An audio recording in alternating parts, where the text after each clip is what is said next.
أعوذ بالله من الشيطان الرجيم. بسم الله الرحمن الرحيم. واضرب لهم مثل الحياة الدنيا كماء أنزلناه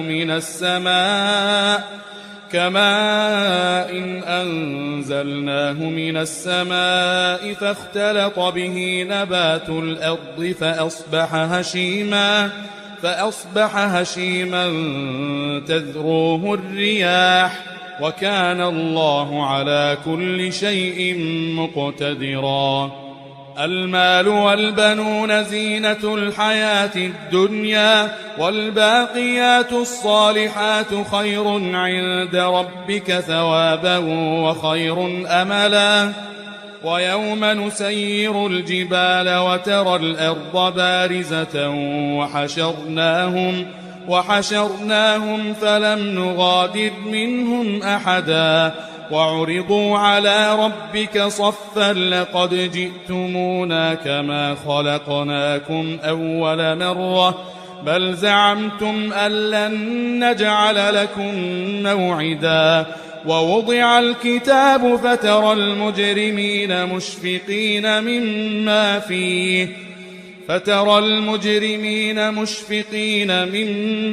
فيه ويقولون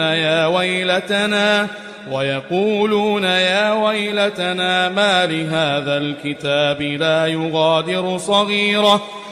يغادر صغيرة ولا كبيرة إلا أحصاها ووجدوا ما عملوا حاضرا ولا يظلم ربك أحدا.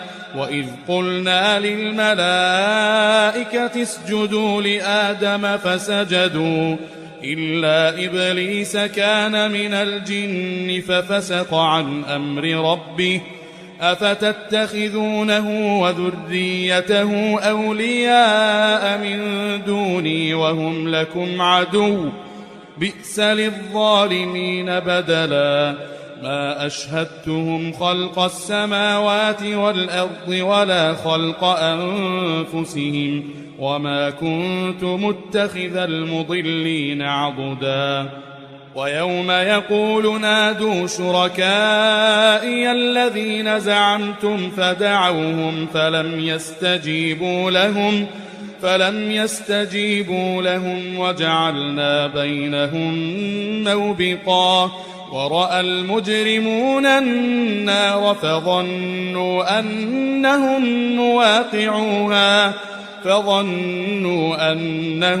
مواقعوها ولم يجدوا عنها مصرفا. ولقد صرفنا في هذا القرآن للناس من كل مثل وكان الإنسان أكثر شيء جدلا. وما منع الناس أن يؤمنوا إذ جاءهم الهدى ويستغفروا ربهم إلا أن تأتيهم سنة الأولين أو يأتيهم العذاب قبلا. وما نرسل المرسلين إلا مبشرين ومنذرين. ويجادل الذين كفروا بالباطل ليدحضوا به الحق واتخذوا آياتي وما أنذروا هزوا.